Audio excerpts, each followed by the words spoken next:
You're listening to American Slacker Podcast with Matt Gertz and Jesse Landers.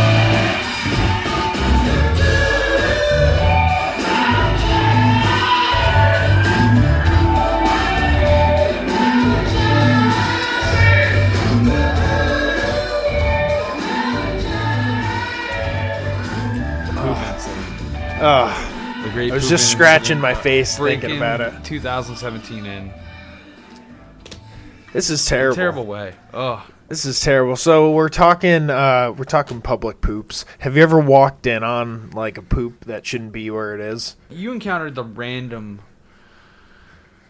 I don't even know what to call this. Atrocity? Yeah, perfect. Boom. I might be using that word a little too heavily. Well, anybody that encountered it, I feel bad for the janitor. But let's get into it.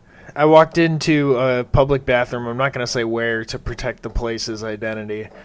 But I walked into a public bathroom hoping to use the stall, and I saw something. Oh, and I was seen something, all right. It was something dark.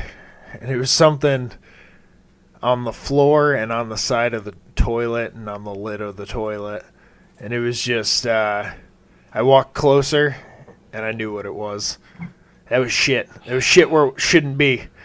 Yeah. That was shit that someone left there. That someone just decided was going to be someone else's problem. No further investigation required. Identified immediately upon sight. That's a pile of shit. This was a payload that was dropped from, like, a height. You know, and it totally missed its intended target. That's what I'm assuming. See, I think they were feet on the toilet standing back against the wall. Like, sideways, perpendicular with the toilet? Yup. Pulling some madman shit. They don't want to, like, they can't hover on their own, so they need the reinforcement of the wall.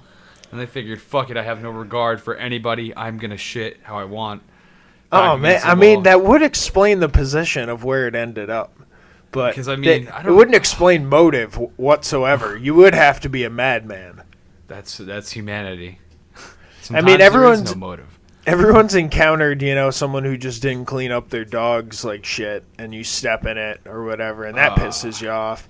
But like when it's a person, it's like someone who's needs to be held responsible for this. Yeah, like bring in the crime scene cleanup crew. Holy. Well, my immediate thing after that was like, I need to get out of here. I need to get out of here without being seen by anyone. Because I don't want to be the last culprit fucking out of the bathroom. At the crime scene. You know, that happened in like grade school to me one time where like someone had like vandalized the bathroom and I was one of the people seen out of it, you know. And eventually they caught the perp and like it wasn't, they figured out it wasn't me, but it's always scary. You don't want to be held responsible for something like, I'm innocent. That wasn't my poop. I didn't poop there. Funny kind of related, not related story. In elementary school, I was wrongfully accused of invoking a child riot. A child riot? A child riot on the playground. The teacher's son from middle school was visiting that day. I don't know why. And apparently he was overwhelmed with kids that beat him up, kind of. Not really beat him up, but got a little rough with him. And somehow I had nothing to do with it, but they had picked me out of the crowd of, like, let's say 10 kids. I don't remember. Kind of fuzzy memory. But I remember getting accused and being like, fuck that. It was not me. Not saying fuck that, because I was probably, like, I don't know, 9 years old. Right. This was about 4th grade. But, dude, yeah. Man, yeah, you never want to be held accountable. You never want to be held accountable for something you didn't do, especially when it involves shit. Yeah, shit, man. So it's just you want to flee the scene immediately, and like I'm gonna tell you, I didn't tell anyone. I didn't want to be involved.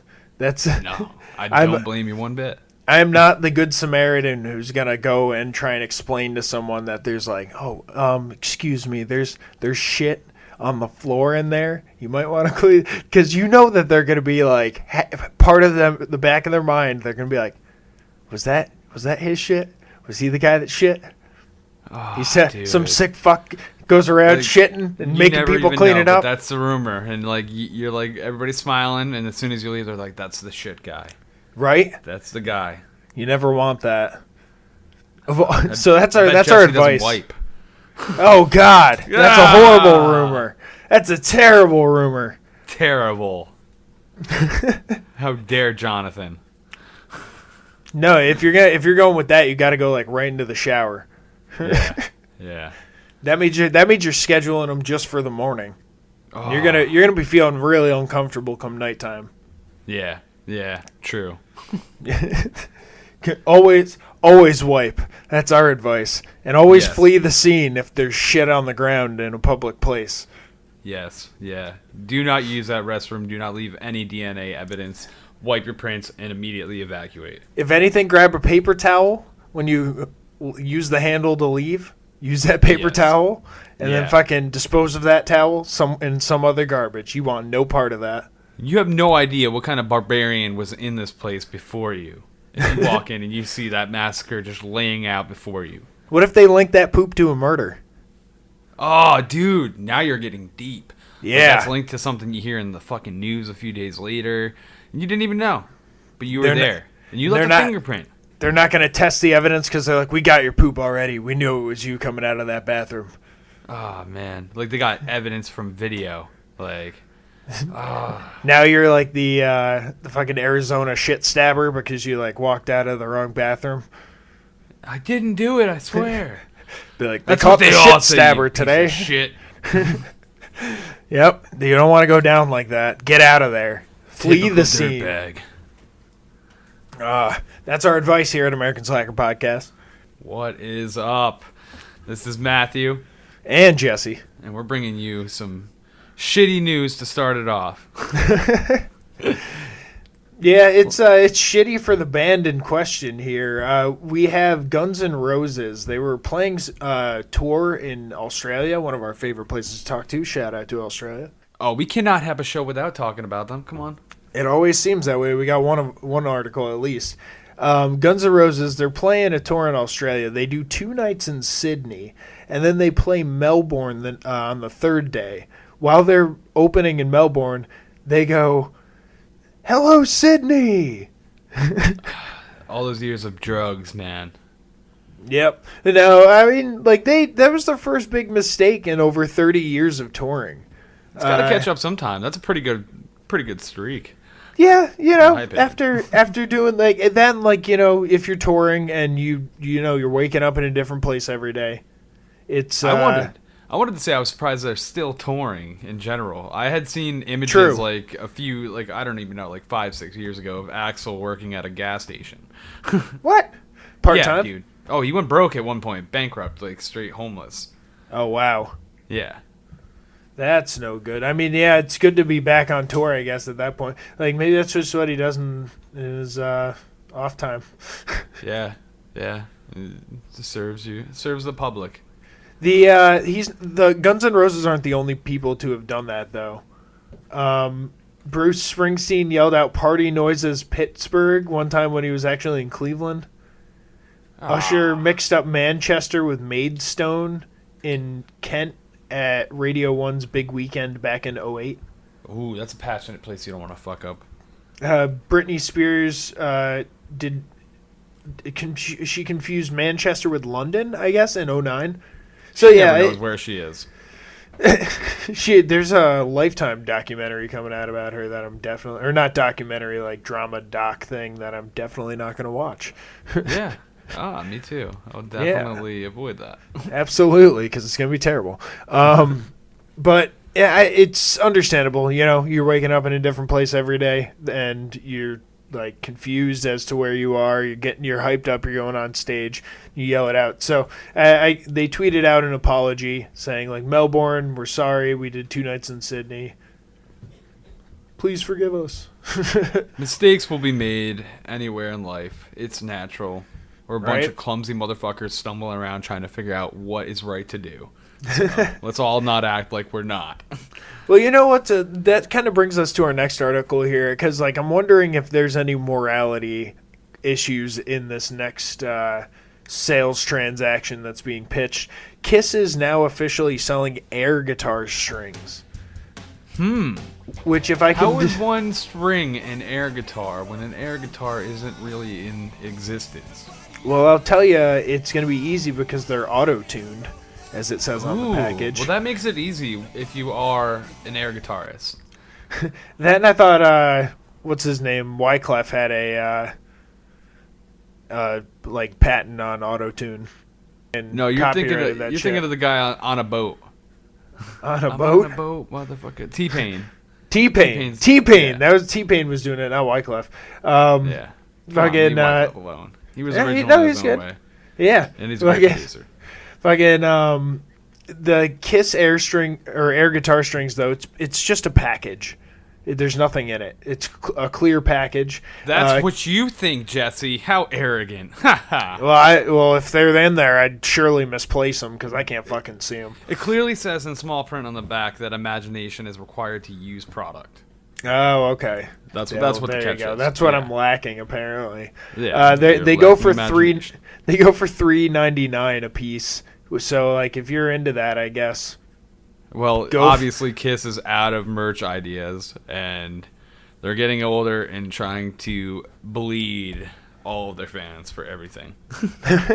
Whatever they can do. They've been known to sell other really weird products. They have overpriced wine and masks. Gene Simmons had a coffin that they produced for Die Hard fans. A Kiss coffin. And urns and disturbing looking condoms too, apparently. And speaking of Gene Simmons, keep that tongue in your mouth. You're an old man. Stop it. He should only do the tongue thing when he's got the full makeup on. Yeah, and cued to do so. Nobody wants to really see that. Right. Maybe a Die Hard. So after you're playing all your air guitar with your fake auto-tuned guitar strings, you're gonna get hungry. You're gonna want to order some pizza. Yeah. Right? Ooh, that's a perfect snack after a hard session of jamming out on your sweet ass air guitar. Rocking, going with auto-tuned strings, of course. I wouldn't have it any other way. People yelling at you to turn it down, and you're like, I'm just melting face, man. Fuck off. So, Squilly D, fucking, you order your pizza. It's got pineapple on it. How are you feeling? I love pineapple on pizza. Oh, pineapple, so do a little I. bit of bacon. Oh, shit, son. We agree on a lot of things. We've been friends for years. I'm glad that we can take a stance here and say American Slacker Podcast, pro pineapple. Try the sweet and salty mixture, people. If you've never had pineapple pizza and you're like, no, fuck that, just try it one day. Go to a place that does individual slices. I'm telling you, the majority, 90% of people that say they don't like it, if they just try it, would actually be like, all right, this isn't so fucking bad. Yeah, the sweetness with, like you said, the salty. Do you go ham on yours or just pineapple? Depending upon the place, because usually I won't order a whole pie of it. I'll go to a place and get a slice, crispy basil. Yeah, and they might have it either way. They'll have it with ham slices, or ham chunks, or they'll have it with bacon. And bacon's good too, man. Pineapple bacon's pretty dope. I was gonna say that was my go-to with it. I like doing pineapple and bacon. I would call it the new Hawaiian because standard Hawaiian's the pineapple. Bacon. It's just a little saltier and a little Always crispiness, man. Oh, dude. Yeah, the crunch of the bacon. Really dude, good. It's so good. Well, someone who does not like pineapple on their pizza is the president of Iceland. In our next article, President of Iceland announces that he would ban pineapple as a pizza topping if he had the power. What a selfish prick. Son of a bitch. So he went to a school and was answering questions, and one of the questions that he was asked was what he feels about the pineapple as a pizza topping debate. He said Great that debate, also known as. He answered that he was fundamentally opposed to putting pineapple on top of a pizza. He then went a step further, announcing he would pass a ban on pineapple as a pizza topping if he had the power to pass laws on his own. Man, I feel like we all have that kind of food that we would ban. Mine, we've talked about, tuna. Boom. Yeah, that's right. You don't like the canned tuna. Canned tuna. I don't. If you cook a fresh tuna steak, all to you. But canned tuna and tuna salad, fuck you. For me, it'd be pickles. See, damn you, Jesse, 'cause I love pickles. Would you rather pickles or mustard? Because one of them's got to go in my world. I'd let you take... Shit, that's hard, man. I guess You know what? I'd let you take mustard. You know what my problem with pickles is? They can't keep to themselves. What do you mean they can't keep to themselves? Would Whenever- they get in the vinegar? Whenever I get a sandwich at like a diner, I get fries. What's soaking into the fries? Ah, man. This Old-fashioned nasty diner, pickle. they give you the cup of the coleslaw, and they give you the fat spear pickle. I mean, yeah, And he's if you juicy. like pickles. Oh, yeah, Yeah. if And you you like get pickle pickles, fries. you like it. But Yeah, I'm not gonna lie, you get pickle fries that are soggy. Or I worse. I can agree with that. Okay, so if there's a fry barrier, I'm like, that's not the worst case scenario. Worst case scenario is they put it right next to your sandwich. Oh, and then your fucking bottom piece of bread is just kind of soggy with Soaked. pickle. Just See, I soaked hate in soggy vinegar. fucking bread or soggy fries, so Right? that would bug me out too. I'll take the fry barrier any day over the like pickle taste on my main burger or whatever it is. Yeah, I don't like mixing foods in general. So like my shit Matt pizza. would ban tuna, I would ban pickles. This guy would ban pineapples. He suggests putting fish on pizza. Fuck I can't do him. it. I can't Fuck do it. him. Anchovies or tuna, you prick? Yeah, I was gonna There's say like- he's there's some standard stirring toppings. you up with the fish talk. Yeah, like fuck him. Like go with a white pizza. Pineapple's not your preference, but come on. Yeah. The reason I hate tuna is because it reeks. At least there's a viable option. Pineapple just makes can't everything hate smell on fresh. pineapple. It makes it smell citrusy, fresh. Like fuck off. Okay, so I got another question for you here. All right, hit me with it. Would you rather eat tuna pizza or a picture of the actor from Forgetting Sarah Marshall, Jason Segel? I would legit eat the picture of Jason Segel. Like, Nice. I would legit eat that. Like, paper would taste better to me than the smell of tuna being anywhere near me. Like, I literally gag over tuna, man. Hate it. Well, you might. Jason well, Segel's a tasty man. I've told you this. I could assume this. The reason I ask is because the dude in our next story is eating a picture of Jason Segel every day until Jason Segel eats a picture of him. Oh, I don't think that's ever going to happen. A star like Jason Segel is never going to have a reason to eat a piece of paper with some toxic ink on it. Well, Munchies by who is I think writes through Vice. They did an article on him, which I have up here, which has links to his videos of him eating these pictures. They're just like the headshot from Forgetting Sarah Marshall.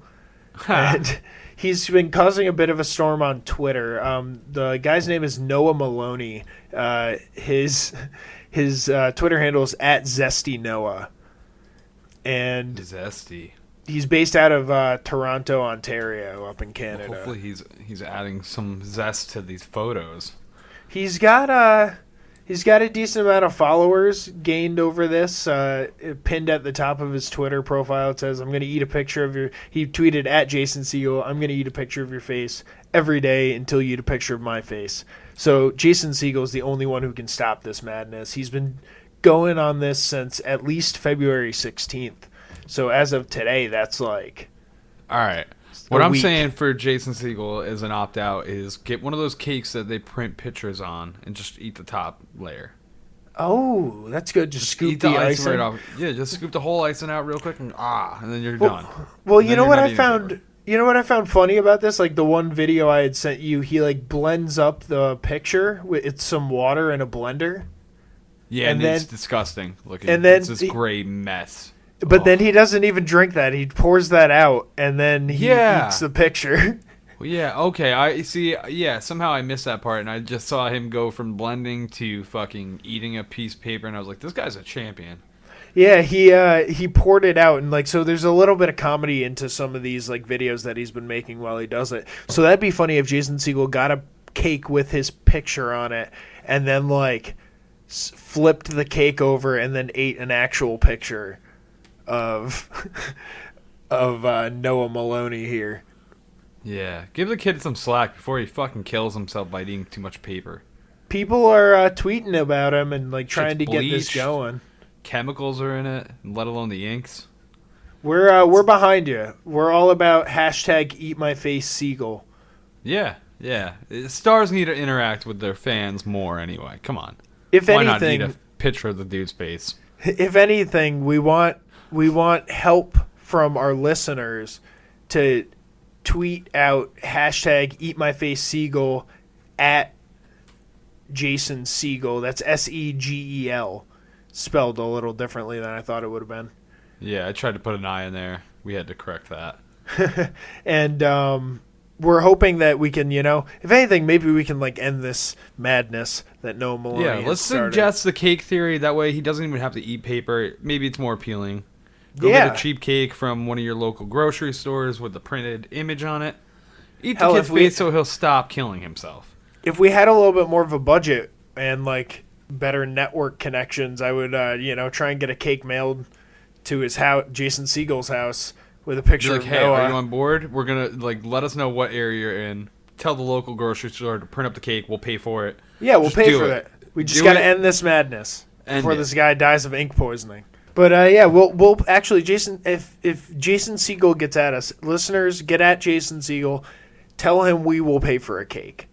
We'll We pay will. for a cake for him with Noah's face on it, so that we can end this Jason Segel face eating Debacle. debacle that's going on. Yeah, this is insane. Because I just feel bad for the kid. I hope he's still not eating faces. Months in. I hope there's no adverse effects from fucking eating all this ink. Dude, I don't know, man. I don't know what's worse, the paper or the ink, because I know paper is processed with bleach, and he's like, that's straight up printer paper, man. Yeah, That can't be good. That's not It's- natural. if anything, it's backing you up. Dude, that's what I was wondering. Is it gonna get stuck in his digestive tract because it's not gonna break down? Ooh. This kid's gonna need a surgery. Jason Segel, you're responsible. You're gonna have to pay for this kid's surgery. Just eat his fucking face. Just eat his face, Jason. Just eat his face. Just do it. Let it be Eat done. his face. Eat his face. So, Chant started. so this next, I love a good chant. I like a This- good slow clap, but you can never really yeah. start one. The perfect moment exists maybe once in your life if you're lucky. And you got to have a lot of courage to do it. You got to have a lot of courage, but that's what's appreciated by the guy that starts the slow clap. Where's a not appropriate place to do a slow clap? Well, there's many, but one that I'm thinking. I can think of a few. Those customer outrage videos you see on YouTube? Oh yeah, where people are flipping out? Squeak, the Geek Squad, or maybe the grocery store, Yep. Yeah. And people are flipping out about something ridiculous. bodegas. Yep. That's where That's where you do your slow clap. Oh, dude, when they're just acting a fool, mid rage. Oh yeah, applaud it. Okay. See if you can get everyone else to start clapping along with you.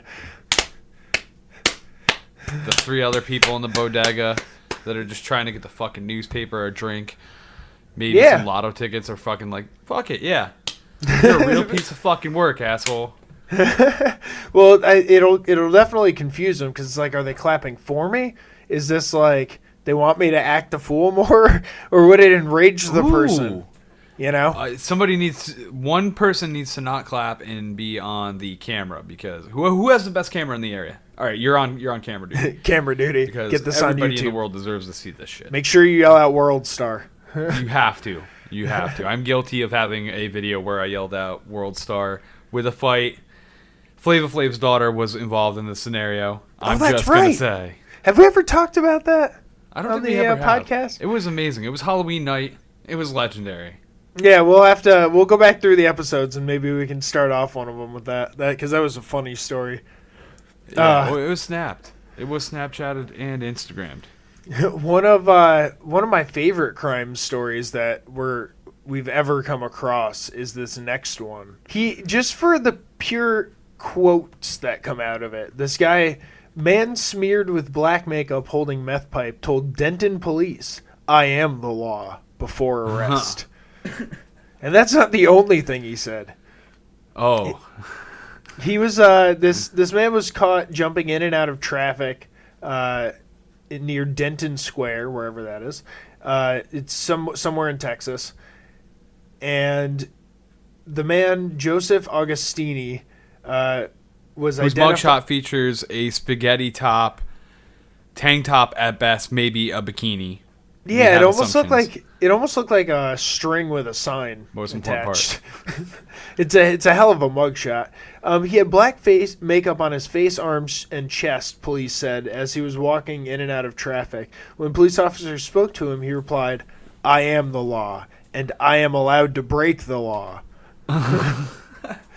He also told officers, another one of my favorites, "Put your guns down because it would not be a fair fight." Because he's letting them know if they dare take a shot, he's gonna have to really act a fool. Yeah, he's maybe we're thinking he's giving him warning. He's like, "I have superpowers, and if you shoot that gun, you will become an enemy, and then I will have to be like fucking the dude from Grand Theft Auto. What's his name? Trevor. Yeah, I'm sure he meant like, I want to punch you, but like you have a gun, so put it down so we can fight fair. But I like to think that he thought he was a superhero. Oh yeah, he was a methed out superhero. Meth makes you a superhero from what it fucking appears. His glass Zombie pipe or that he hero? was holding later did test positive for amphetamines, so you're not wrong. If you put him in a lineup and you said pick out the meth head, he would definitely be one of the candidates. The guy covered in black makeup from head to toe? Yeah. I tried to say war paint when you were describing it, and then you showed me the mugshot, and I just said this guy is a meth head. Yeah, it's more like melted clown makeup. Like he ran through a ash from sprinkler. his meth pipe. He's just rubbing it all over. Oh my It's like, god, it might be what it was. How much meth do you have to do to cover yourself from head to toe? In all meth day, air day. Just every time he's like, I'm going to clean this out, and I'm just going to rub it on my body. Clean this He's out, probably a rub it on my really good body. thief, and he's just like thieving and mething and thieving and mething. Well, he heard charcoal is really good for your skin. So if you like, so he's making a meth head facial, is what you're saying. Yeah, it's more of an exfoliant. The He's seeming meth like crystals. less of a dumbass. More we talk about him. He was booked into the city jail with a $1,000 bail, which we were thinking might be a little low, but I guess he didn't hurt anyone. I feel like he's lucky this guy didn't get shot. I mean, yelling "I am the law" at the cops while holding a meth pipe, getting a little crazy. You deserve to get shot with a taser at minimum. I'm surprised they were able to take him down because, he did say it wouldn't be a fair fight. He probably didn't want to invoke those great powers on these poor individuals. He's like Superman. They're He's innocent. like- I can't do it. He's like, don't shoot at me because then I'll have to take you out.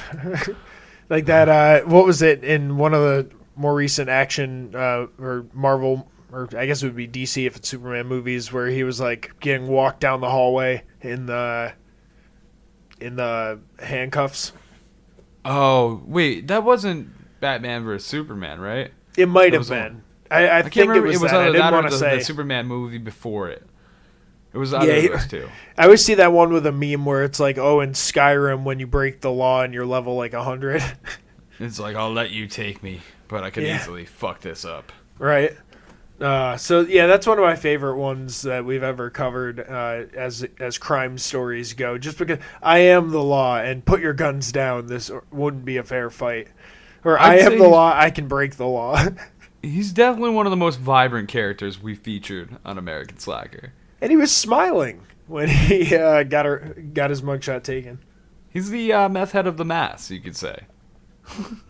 Yeah, he's definitely an interesting guy. This next crime-related story isn't so jolly. In North Carolina, in Pinnacles Park, authorities have found upwards of 40 nails hammered into tree roots and logs found along trails throughout the park. Do you know how long that probably took, whoever the fuck this was? Yeah. They're really... Someone's they're got suffering. a vendetta. I don't know They're- what their issue is. Like, yeah. What do you have against people that like to go on hiking trips or jogging? These nails were hammered in they were 4-inch long galvanized nails, and they were sticking out about 1 inch and at an angle so that they were like spikes. Someone's was hurt. The nail went through their shoe. Or, well, I guess they weren't hurt because it said they didn't hurt their foot, but it ruined their shoe, which sucks. Yeah. See, they're lucky it didn't fucking puncture their shoe. Have to get a tetanus shot. So they're Fucked up. they're investigating, trying to figure out what's going on with it. They say there's a $1,000 reward for any information leading to breaks in the case. And if you know anything, call Silva Police Department. I'm not going to give the number. Just look it up on Google. Yeah. Who knows who the fuck this Saw-like individual is? Just setting up booby traps for people to encounter. It's like, I'd like to play a game. You've been abandoned in the woods, naked, shoeless. Oh, fuck. That's a Nails bad along start the off. trail. Some If Legos. you step off the trail, there will be mines. Stay along the trail. And then on the trail, you got nails, Legos, and glass. Off the trail, you have those fucking machines that shoot softballs and baseballs at very high speeds for batters to practice. 80 of them, just fucking every which way. And then there's got to be a timer contraption because it has to, Random you have to be timing. pressed for timed. It goes silent for like 5-10 seconds, and then all of a sudden, all of them fire off. Pa pa pa pa pa. There you go. Yeah, this is some Saw shit coming out of nowhere. If you know anything about this, if you have a fucked up friend, report them. Report them immediately. If they live near Pinnacles Park in Jackson County, North Carolina. Yeah, you're stopping it before it gets to that level. Don't let it get out of hand. We don't want some Saw shit going down in the woods out there in North Carolina. We have some North Carolina listeners. Shout out to Dave. Yes, we love Davey. Oh yeah. So our next one comes a little bit more south of North Carolina. We're going down to Florida. You know how I feel about Florida and those crazy bastards. They've definitely taken the cake with crazy stories coming out of them. I mean, we get a lot from Florida.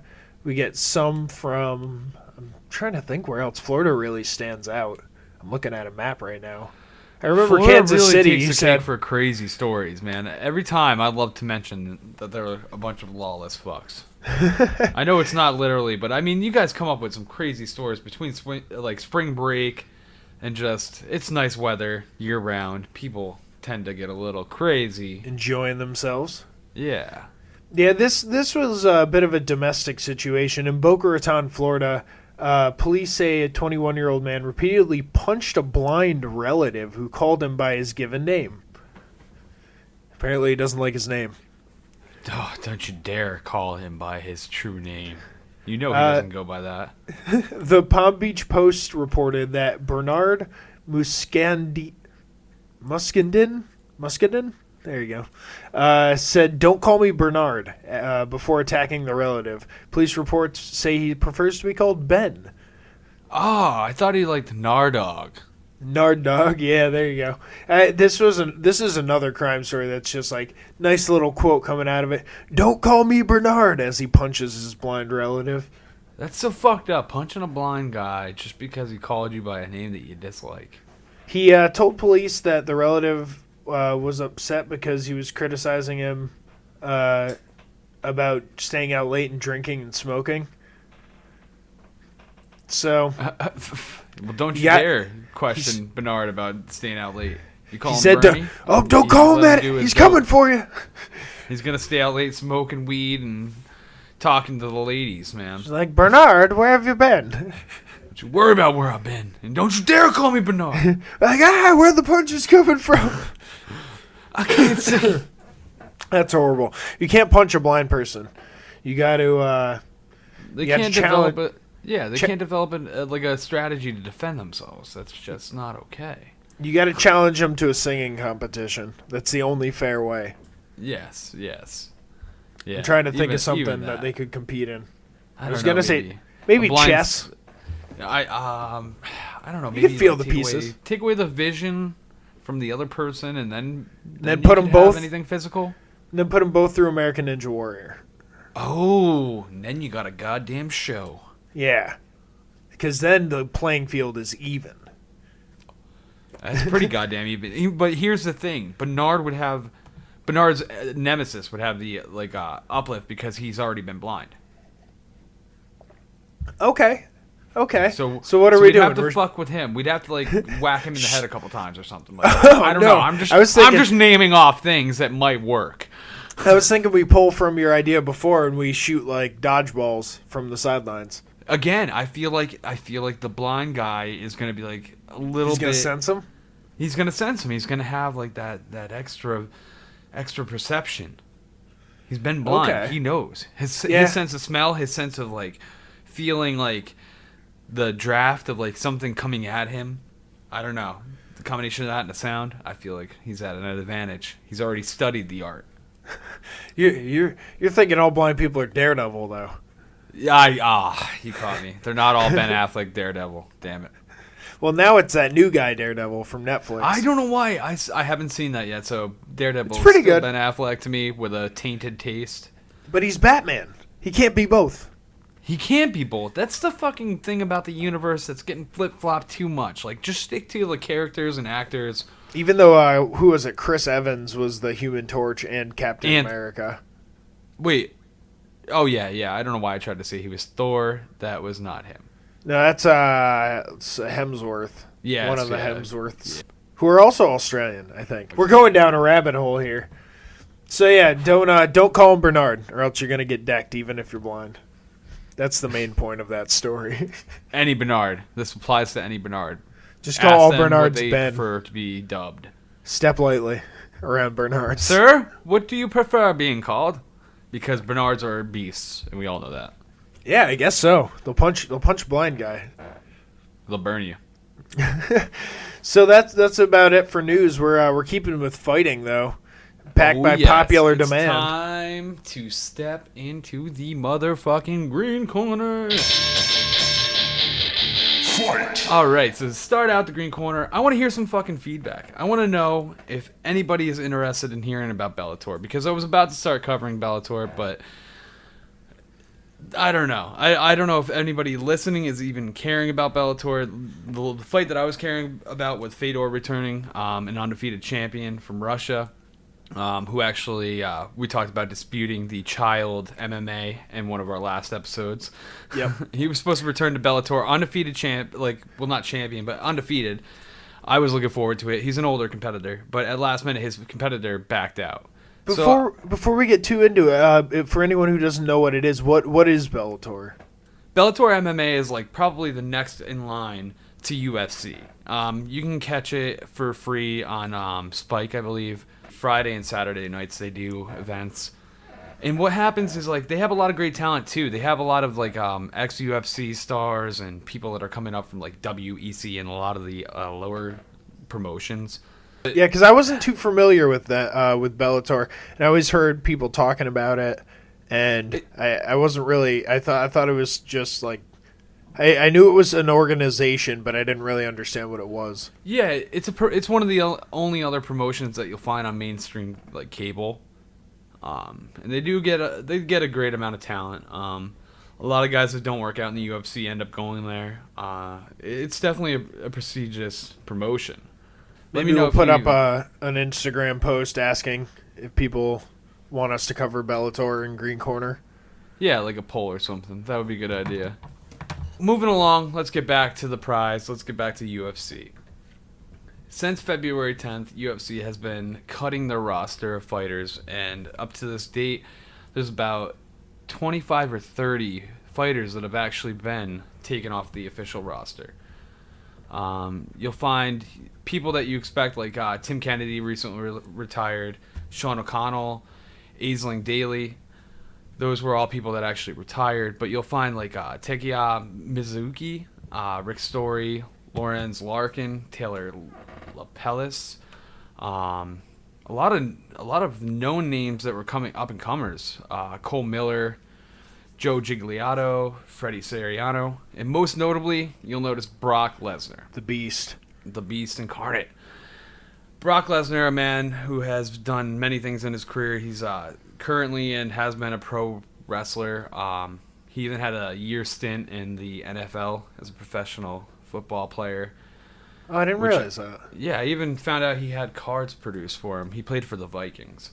But he never really actually stepped on field. He only was in practice and everything. And he the reason behind that is because he got in a terrible motorcycle accident, I guess, during that time period. Oh, damn. Where he fractured his jaw, a couple ribs, his arm. Things that you need if you want to be in top shape to perform in football. Yeah. Definitely. But anyway, recently Lesnar has announced that he's separating from the promotion and he will no longer be a professional fighter. Now, I have a theory about this because basically as soon as he announces his retirement, he's no longer included in the USADA's testing pool for the anti-doping program. Okay. Which Lesnar, his last fight was against Mark Hunt, and he had won technically, but it got turned around to a no contest because he tested positive for a drug named clomiphene, which is an estrogen blocker, basically allowing your testosterone to take control and, helps with muscle development and repair. Huh. Physical enhancement drugs are the top thing right now. The anti-doping has been stepped up in the last few years with So instead UFC. of adding testosterone, like by doing steroids, you are blocking the estrogen. Yeah, which can I don't know the technicalities of it, but I'm assuming that when you produce like estrogen, it slows down testosterone production, or maybe just cancels it out. I don't know. Huh. So that's interesting. Or boosts it. Who knows? But either way, they don't want that going on. The Nevada State Athletic Commission fined him and also gave him a 6-month suspension. So even though he retired, if he was to come back, he will have 5 more months to actually serve on the suspension, which isn't bad. But that would give him time to actually take a few, enhancement drugs to repair, to bulk up. He's getting older. It would make sense for him to take some time and actually use them, especially when research is showing that actually there's not a lot of... If you do it properly, you can get away without doing too much harm to your body. Okay.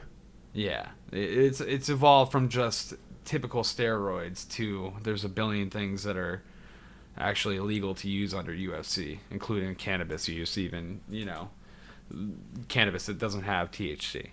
Well, I heard that was the deal with the NBA too, is that they don't test, and that's why everyone can smoke weed if they play in the NBA. Yeah, which you will probably see that's going to change, without a doubt. Any sporting promotion of any sort is going to be constricted with drug testing. Yep. It's kind of how it goes. Common theme, these days. Yeah. So I'm disappointed in that. Brock Lesnar has always been an entertaining performer to me. UFC, he's had quite a chaotic term. He became the champion on his second fight, which was kind of weird. They just fed it to him. He's a monster of a man. I'm disappointed. I'm hoping that the theory I have concocted is true. I want to see him back in a few years, bigger than ever. Yeah, right. But only time will tell. Now, the next story we're going to cover is that we've had another mishap in the UFC caused by a referee. Another late stoppage. This time, it wasn't Big John McCarthy, and it was actually the opposite reaction of a kick to the ass. So at UFC Fight Night 105 in Halifax, Canada, Derek Lewis upset Travis Brown with a TKO in the second round. A few extra hits were placed in where Travis Brown was clearly unconscious, like just laid out, getting smashed in the face. Derek Lewis has gone on in his post interview to say that he's glad that Mario had waited to call it off because he wanted to get in a few extra punches on a woman abuser. And this goes into Travis Brown's previous ex-wife before Ronda Rousey had called the police on a domestic incident with Travis where he was, charged, I believe, for domestic violence. So do you think the ref was aware of that too and let it go on? I don't want to believe that Mario had anything to do with that. Mario Yamasaki, the Brazilian referee, has been around for years upon years. He's a really good referee. I just think every now and again this is going to happen. And the heavyweights, it's kind of hard because... Just happened to a woman abuser and... Yeah, I mean, who knows? I know, maybe. But Travis had been stunned earlier in the match, and he was saying, I'm good, so that Mario wouldn't stop it. So it kind of plays into a little bit of maybe he thought, Travis would recover from it, was just stunned. Yep. The way he stopped it was kind of weird, too. He didn't really, stop... Derek, he kind of just put his hand on top of Travis's chest, who was fucking knocked unconscious, and put his hand in between Derek. Very and he was still getting hit? Yeah, so it was it was up to Derek to stop. He could have definitely kept whacking him. That's always so brutal, is like those last few hits when the person's definitely done, but the ref's like weary to stop them. I mean, that's what got John McCarthy kicked in the ass. Oh yeah, dude. Yeah, and Was because he Roy didn't call it soon suspended enough. and fined. But I mean, that was out of goodwill. Like it was just like that was his friend, you know. That's what it was just like. Who knows? Like you're saying, maybe Mario was like, "Fuck it, let him get it a couple extra times." He was aware of that. Yeah, true. Yeah. But anyway, we went to a post conference where he was giving quite the interview that was colorful as could be, and we wanted to play a little bit of an excerpt for it. Tell me about the fight. It was kind of hard to hear you in your post-fight interview in the cage. What hurt when he kicked you? And obviously it hurt pretty bad. I mean, it was more of I'm just trying not to shit on myself, you know. Holding my gas in and trying to breathe at the same time. I just didn't want to shit in front of national TV. That's all it was. It happens to everybody once in their lifetimes. That's what I've heard. Oh, I've heard that. Not on TV. Especially with this internet going around, making memes of me and all of that. Nah, I can't have it. Oh, no. I'm Charlie Brown. Man doesn't want memes. Before the second one, I kind of started to wonder, maybe are you kind of playing possum with the whole thing? But that was legit. I mean, he got you in the midsection. And how did you work through that? How were you able to work through it? I just eased out a little fart. You know, and just trying to clear my stomach out just a little bit, and just once I did that, it was good. Then the second round, it came back again and just stopped bubbling. And then I was like, I got to end this fight. I mean, you talked about that earlier in fight week, that you needed to be more aggressive than you were in Albany. So there you have it. As stated, he did take a few hits that made him seem like he was stunned, but it wasn't because of the impact of the kick. It's because he had to take a number 2. So this is the guy that won the fight against the... Derek the Black Beast Lewis, who's on a 6-win streak. Damn. 5 of in the last year, actually, which is crazy. I love how he goes, I just eased out a little fart. He eased out a little fart in the end of the first. But he's it's using the chemical warfare. bubbling Again. And he knew at that point he had to end the fight. Oh, yeah, that's hilarious. And the reporter's trying to slowly pull him back to talking about the fight. And he's just like, yeah, no, I just eased out a little fart, you know. Yeah. I'm like, I gotta end this. Yeah, man, I couldn't believe that he was actually going public with that. And I pulled up a few different interviews all over, including with ESPN, which is pretty professional. He was talking to a lady, and he straight up gave the same story. He was like, yeah, no, I straight up had to shit. I had to take a number 2. The man's real. He's not gonna sugarcoat it for you. He's a man to look out for. Now he's projected onto the top 10 in the heavyweight division of fighters. So we could see this man. He walked onto stage with a child-sized replica of the UFC heavyweight title, claiming that he's the interim champion. He's got confidence, this guy. He's entertaining. I fucking like it. He's ridiculous. I love it. It's kind of a little bit of a throwback to the beginning part of this episode where we talked about public pooping, and he doesn't want to be the culprit. He doesn't want to be the culprit. In front of live TV? We don't want to be the culprit. Bad. Nobody wants to be the culprit, let alone when you're on fucking pay-per-view. That's no way to... I mean, that's, I guess, one way to win a fight. I was going to say that's no way to win a fight. Yeah, fuck no. Oh, God. Like, what would they even do? Just let it play out? Win? Like, you got to roll around in this fight? Do you win or lose if you shit yourself during a UFC fight? Oh, man. Well, he closed out this interview saying that of course, he knew he had more heart than a woman abuser, and he also said, where's Ronda Rousey's fine ass at? And also, where's that burrito he was eating before the fight? He wants to finish it now. Well, they got that to him immediately. He was snacking on that during his Octagon post-fight conference. So what's he calling out Ronda for? I don't know, man. But in case you're wondering where Ronda's fine ass is at, her fighting career is still up. We don't know if she's retired after the beating she took from the Lioness. But we'll see about that. If you want to catch her, you can see her upcoming in May. She will be featured on Blind Spot on NBC's show. Oh, wow. Yeah, it's kind of like a mystery drama. Like a girl wakes up with no knowledge. It reminds me of of Memento, like sort of. I never checked that out. That's a really good movie. That's one I definitely suggest. Oh, you know people what? check Actually, out. I might have checked that out. I feel like is it Woody Harrelson? No, it's like two. I don't even know the name of the actors in it, but it plays out backwards, and it's a guy with a bunch of tattoos on him, so he's like trying to figure out clues. Okay. Yeah, I don't know. I might have. I might not have. But that's cool. Just Yeah, it's a TV cool show gigs. to check out. It's like her second TV appearance. She's done movies like Expendables and whatnot, but she did appear on Drunk History on Comedy Central last year, which Drunk History. Oh yeah, I saw Check that out. episode. Yeah, check out Drunk History if you haven't checked that out. It's always fun and it's a little educating. You can watch gotta be Drunk careful. History on Hulu. It should be free on there to watch. That's nice. Yeah, that's nice and easy. And of course, it would not be a green corner if we didn't touch on the god Conor McGregor. The man, Now- the myth, the legend. I fucking own the world. I fucking own New York. The Conor McGregor versus Floyd Mayweather fight is getting hyped up still to the moment. It could very well happen. The Nevada State Athletic Commission has even opted to say they would host it in Nevada, in the fight capital of the world. They want that fight. Who doesn't want that fight? That's going to be the biggest fight ever.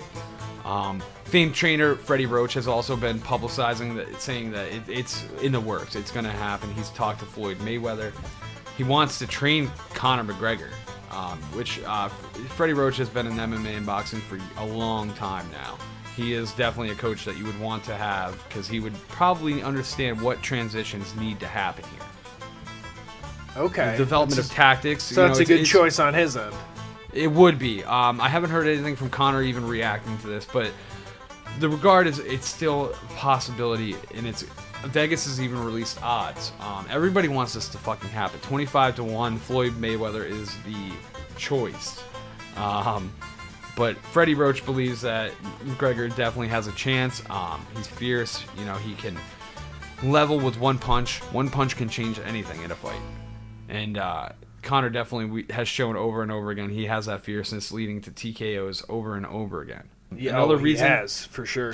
to back this event is that Roy Jones Jr. has actually tweeted Roy Jones versus Anderson Silva at the Mayweather versus McGregor headliner. Damn. And now, while that just might seem like a Twitter call out, there's actually been hype behind this before. In 2008, there was a kind of a push behind this where Anderson Silva and his coach had agreed they would take on the fight. Roy Jones agreed to it, but it never kind of came about. It's something that we could actually see to entice the actual main event to happen. It would be a hell of a crossover event, especially if we could throw in another one. Nate Diaz got his boxing license recently. Put him up against somebody notoriable. We could make a hell of an event out of this. A crossover that's never been seen before. Anybody would love to see from either side, a boxing fan, UFC fan, or both. Oh yeah, absolutely. And it's always cool when they have those sort of crossover events because I feel like it brings in different crowds. Yeah, man, it's just wild to see coming from different environments and seeing what's going to happen. You think you know what's going to happen, but you really don't. No, it's always a bit of a toss-up when you got people with different styles coming together like that. And in Vegas, of all places. Yes. And in case the McGregor-Mayweather fight does not happen, there's a lineup of people that are looking to get at McGregor. Most notably... take a number. Yeah. Like, we have the whole Jose Aldo battle could happen. We could have the Diaz-McGregor 3, the fucking tiebreaker, which I really fucking want to happen before fucking either fighter retires.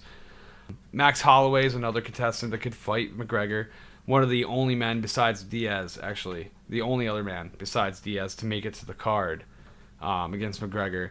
Granted, this is also encountering the 4 losses that McGregor has in general, which have been like submission.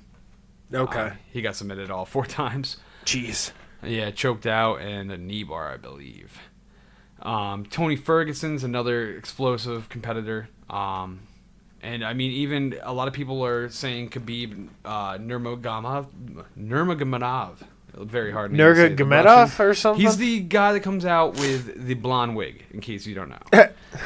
Undefeated. He's a monster, and he's definitely... Why a blonde wig? I don't know. I don't know what the meaning behind the wig is, actually. I haven't been really a fan, but he's starting to catch my attention now. Like, Which he should have been on my radar anyway. He's undefeated. Damn. That's crazy. I'm really hoping for the Nate Diaz though.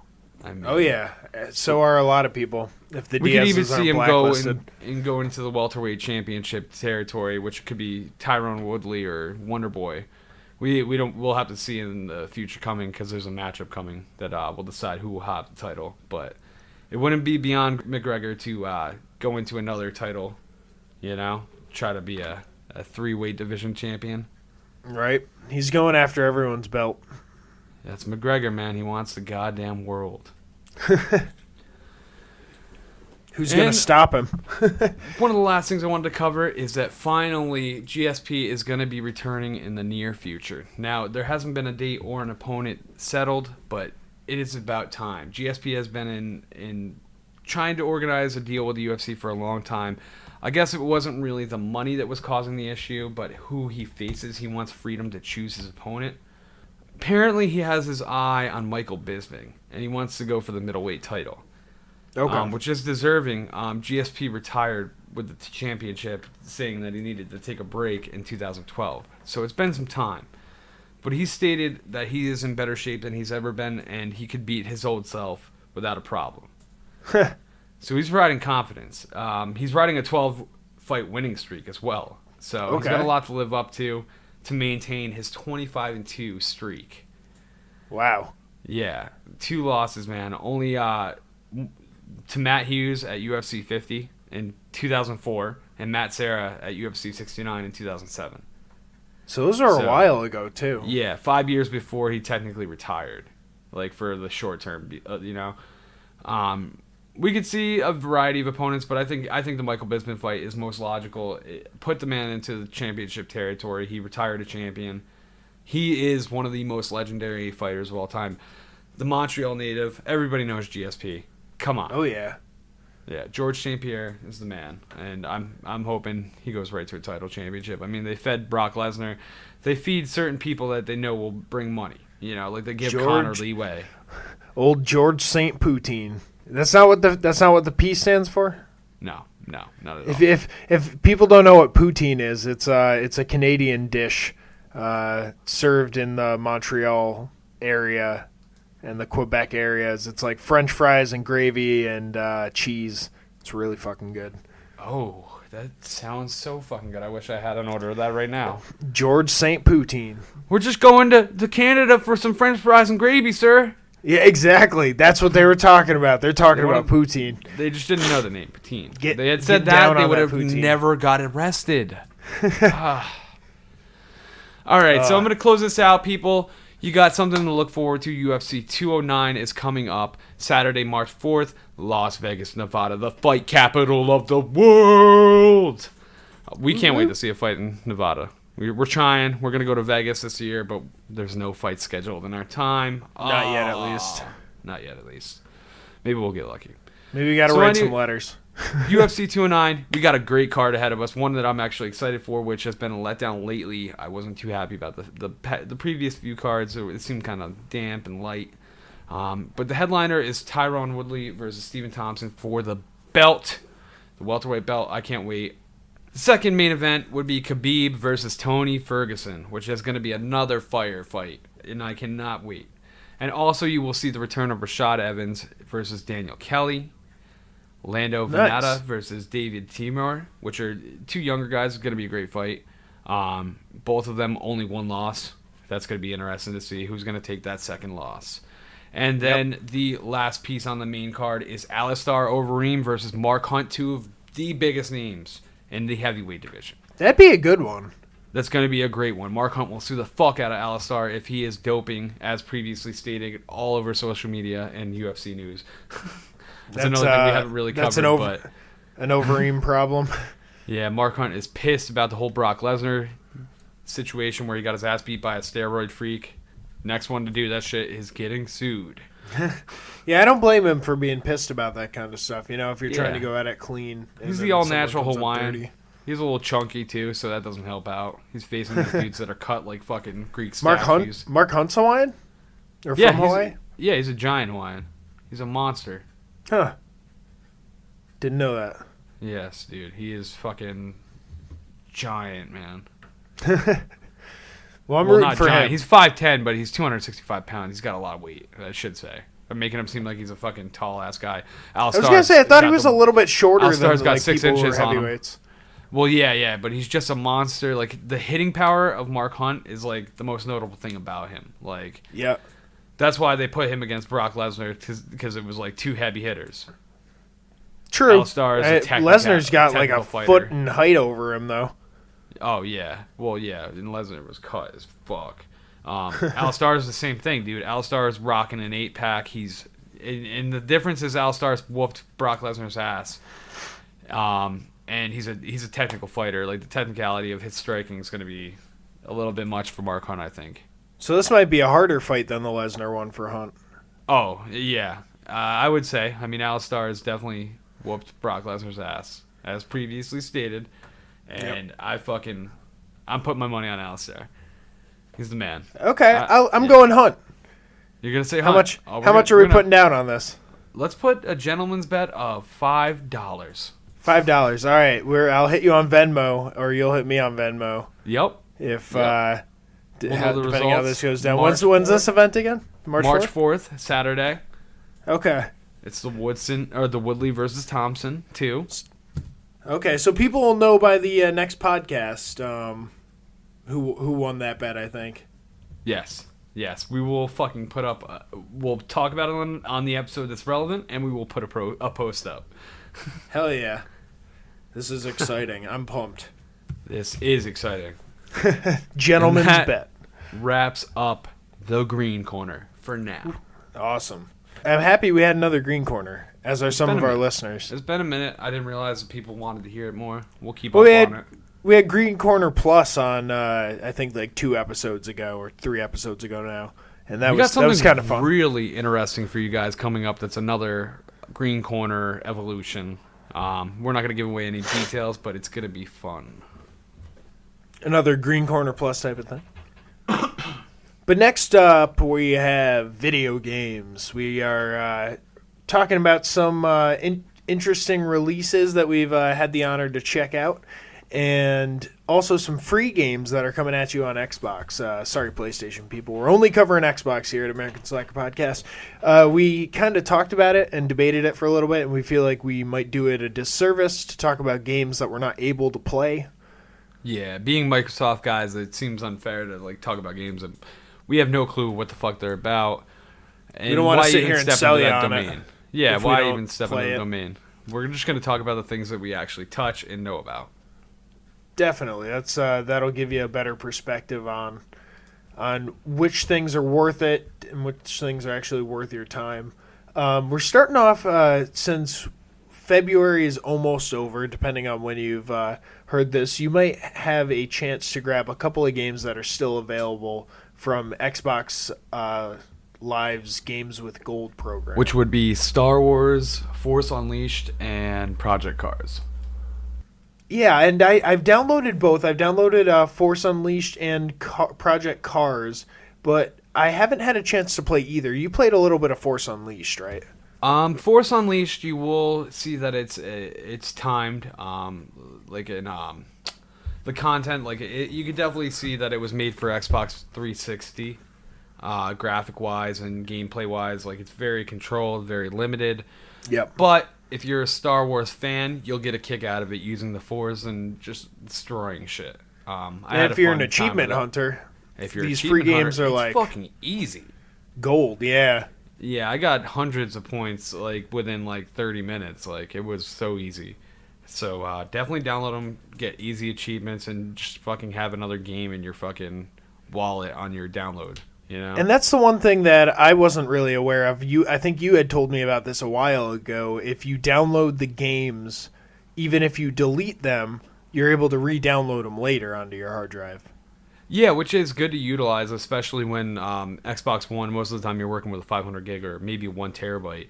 You can only store so many games at a time.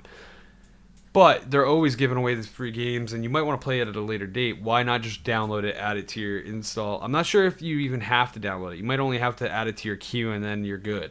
And it registers that you did download it. But I mean, I have like 120 games. You have like 95. Yep. Those are, I mean, it's worth downloading because you might get bored and just say, "Fuck it, let me check this out." Sometimes they're crappy games. Sometimes you'll find a gem in there.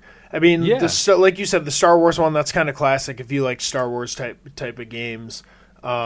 In Project Cars, from what I heard, it's like a lighter simulator compared to Gran Turismo. Okay, I mean, I might enjoy that. Like I said, I didn't get a chance to play it yet, but I do have it downloaded on my hard drive. Another one that they have out is Lovers in a Dangerous Space-Time. That one's available till the 28th also. And I would say that's a vibrant interactive shooter, game. arcadey kind of. Yeah, it looks trippy. I have that downloaded, haven't played it.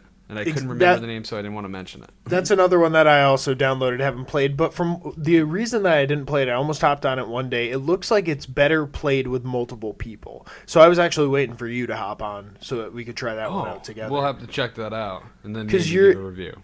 It looks like you're in a little spaceship, but like the weapons are on one floor and like the directional things on another, like the steering wheel's on another floor, so you have to have like multiple people run different parts of the ship as you're like floating through the levels, exploring the galaxy. Yeah.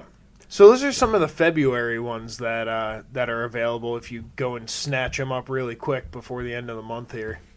But starting March 1st, you'll be able to access a new set of games. First off, one that seems promising is Layers of Fear. Now, Layers of Fear is a psychological horror video game. It's developed by the Bloober team for Linux. It's on Microsoft Windows, OS X, PlayStation 4, and Xbox One. So Steam, it's all over. too, I believe. Yeah, so it's a game that's on all platforms. You can download it just about anywhere. From what I saw, it got not terrible reviews. It just got some hater reviews, but the graphics seem to look on par with like some of the later Resident Evils. Now, when it comes out, I'm definitely going to check it out and play it and be able to give you a little better of an idea. But from what we've seen, it seems that it's predictable on when the jump out parts will happen and any type of the horror incidents. You kind of see them ahead of time, and it's not going to take you off guard as much as, like, say, Resident Evil 7 or what's that other game? Outlast. Outlast was another great game that I believe they gave away for free. And it would keep you on the edge of your seat. It was an actual stressful game, which is fun. And they're coming out with Outlast too. So if you're into the scarier horror survival type of games, that might be one you want to hold out for. Yeah, exactly. Yeah, that's definitely probably going to be fire if you judge it based on the first one. Right. But yeah, so you're an artist, a painter, and you're just trying to navigate through a Victorian mansion, and you're discovering secrets as you go along and trying to get the fuck out. So yeah, it looks a little creepy. Yeah, it looks like it's gonna be fun. We try not to go too much on all the reviews. There was like mixed reviews. There were some positive ones and there's some negative ones. So we're gonna give it a hands-on and see how it goes. Yeah. And, you guys should too. I'm excited. I always like a free game. I always give it a try, give it a play for like 15 minutes or so before I immediately write it off. Yeah, delete it. Now, the other game that they're giving away during the first part of the month is Borderlands 2. That's going to be free for the first half of March from the 1st to the 15th. It's normally $20, and Borderlands, which I played the original one, was a lot of fun. This is a 360 game originally, so this is another backwards compatibility type of thing that they're giving away. Although it is a later 360 game, so the graphics are a little bit better, and the gameplay is definitely smoother. Well, I even remember when I was playing the first Borderlands on Xbox 360, I thought the graphics were pretty neat. It sort of has that cartoony style, if you're familiar at all with the Telltale games like A Wolf Among Us or the Walking Dead series. Yeah, Batman. They got tons of them now.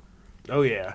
So it's definitely got a little bit of a cartoon comic book sort of style. It's a first-person shooter. You can also go third-person, I believe. But it reminds me a lot of Fallout in the way that the gameplay is. Yeah, it's like a wasteland. You're discovering like different materials and guns and weapons and sorts. Sort of like a Skyrim, but mixed with Fallout. Yeah, but it's also quests. multiplayer, which is really nice. Yeah, that's something that we discussed earlier, is the fact that they have up to 4 people co-op multiplayer for the story that play through. So we're definitely gonna get our hands on that. Yeah, I can't wait to actually play it. It's one of the ones that I've been stoked for. I feel like we're coming up on an actual good month of free games. Some of the months can be kind of a dud, but it seems they're actually giving away games that we might utilize. Right? It'll definitely be good. I'm excited to get my hands on what they have coming up, because we're gonna cover the rest of what's coming out in March on a later episode. Yeah, and we'll also touch up on Layers of Fear and Borderlands 2 and let you know how those turned out. Yeah, and let you know our opinions on how the gameplay actually went out. Hell yeah. We recently had a chance to get our hands on the For Honor beta, which, if you don't know, For Honor is an action fighting game. It's developed by Ubisoft. Also on computer, PlayStation 4, and Xbox One. It's recently come out now. It's out now already. But we had our hands on the beta. We got to play out a little bit of the experience. It's a medieval game. You just hack and slash against other real-life people. You can go into modes where you fight like CPU or whatever. I really enjoyed it. I thought it was, the fighting wasn't exactly on par, but I did enjoy the aspect of like medieval fighting. It's not like a game that's developed a lot. You can't really just go out. Skyrim, is kind of. You got Assassin's Creed, but as far as multiplayer, I mean, I don't know. They're coming out with Skyrim Online, so we'll see how that is. But should be interesting. Like another Skyrim Online, rather.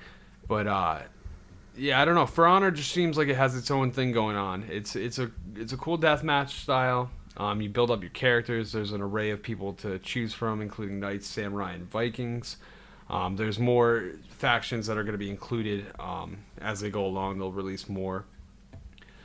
And you basically customize your guy, develop more techniques, and you can progress into bigger and badder characters in your actual faction.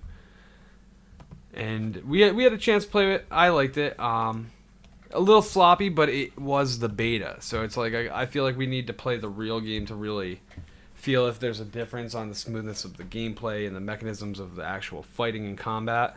Right. I wish I had a little bit more time on it than a weekend, because I played it a little bit, and like you said, the combat is a little janky. There's some odd things in terms of like the blocking. You have to do it while you're attacking, and it takes a little bit of coordination. I saw some cool clips, though. I sent you the one clip of the dude that lined himself up on the bridge and did like a downward strike with his sword on top of the other dude. Yeah, jumped like 30 feet down on top of a guy and just murked him. So I'm sure if you're able to master it, then it takes you can pull some off getting some used pretty to. crazy shit. I feel like I was adapting towards the end of my play, but again, it was only a short time beta. But it's definitely worth checking out, especially if you dig medieval style gameplay. I thought it was cool. Yeah, it was definitely neat. I think the one that we ended up playing a little bit more, which was also free on a free to play weekend, one of these past weekends in February, was Rocket League. Only $20 still.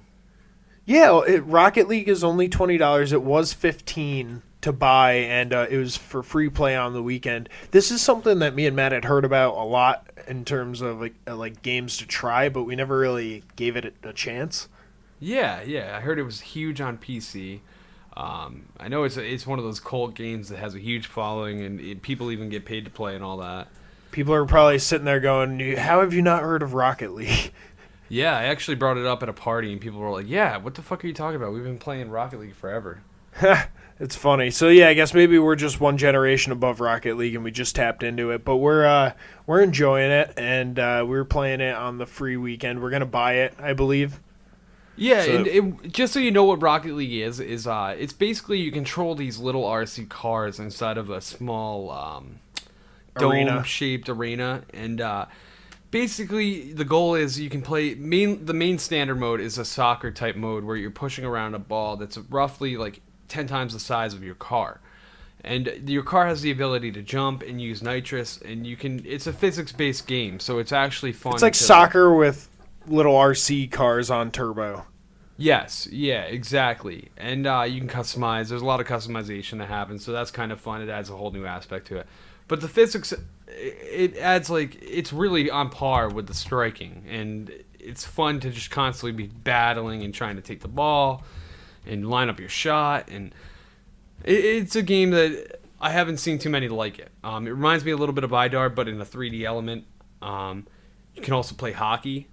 That was another fun mode. You can play basketball. So there was a mode that was kind of reminded me of Mario Kart, where you got like power ups and you were able to use different powers. Yeah, like, Rumble, freezing the ball and switching places with people and stuff. It was pretty neat. It was a fun little arcade game. Yeah, for sure. Yeah, and definitely a sleeper on us. We missed the beginning of it, but we're definitely into it now. Missed the boat on Rocket League, but you don't have to. It's only $20, which is the third of the price of a normal full title game. Less than $65 every time. Yeah, right. So $20 isn't too bad. 15. We should have grabbed it when it was 15, but we slept on that deal. We slacked on it, you could say. That would be something we would do here at American Slackers. Slacking, slackers, man. Well, it's time these slackers said goodbye, I think. Yep, that brings us to the end of the show. Hope you enjoyed Green Corner and some of the video games that we talked about, some of the bizarre news we had coming at you. Thank you so much for tuning in and listening to us. If you want to get a further interaction with us, check us out on Facebook and Instagram, American Slacker Podcast. You can also get at us on our main hub, americanslackerpodcast.wordpress.com. You can also get a hold of us on Reddit and Twitter. Our handle is AMERSLKR Podcast. That's Amer Slacker Podcast on Reddit and Twitter. Our personal Instagrams, before we do that, our email is americanslackerpodcast@gmail.com. Feel free to send us anything, even if you have a question. How do we do something? How do we come up with our segments or anything like that? We love hearing from our listeners. Yeah, we definitely want any feedback is great. With us. Our personal Instagrams, mine is @LandersThePlane. And you can get it at me at MWG Media. One last thing we want to throw in, be sure to check out our Patreon to become a sponsor of the show. Any support that you give us, we highly appreciate. We look at it this way, if you give us $1 per month and become a sponsor of the show, we put out 4 episodes per month at least, not counting bonus episodes like our interviews with Henry or Victor, and many others that we're trying to bring in here to talk to. If you donate $1 a month, you're at least getting the 4 normal episodes for free. But if they're worth 25 cents a piece to you, then we'd really appreciate any support you could give us. Yeah, when just to give you an idea, it takes hours of development to bring you each and every episode that we do, and I feel any support you guys provide us is great.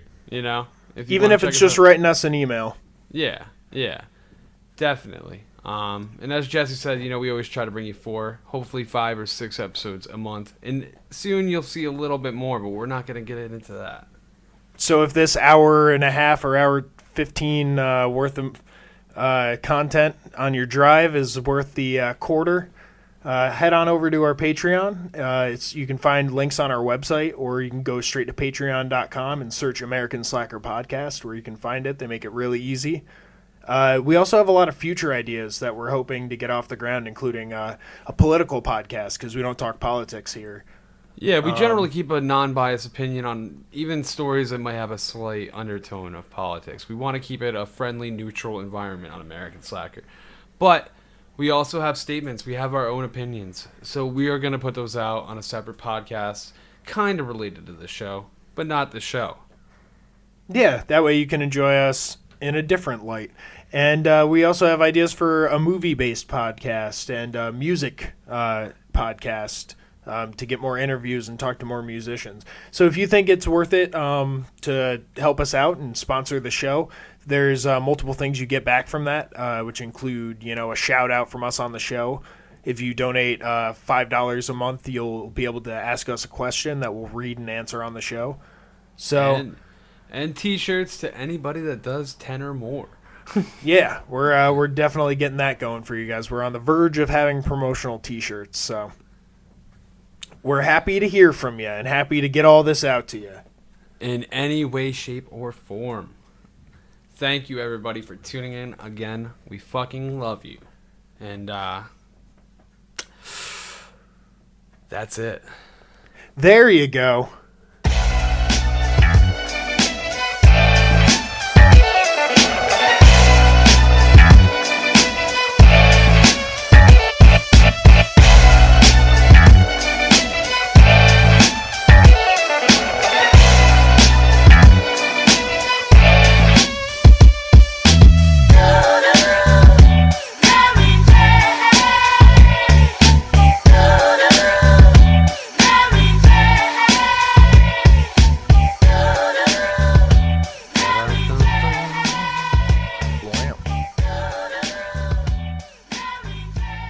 Got it.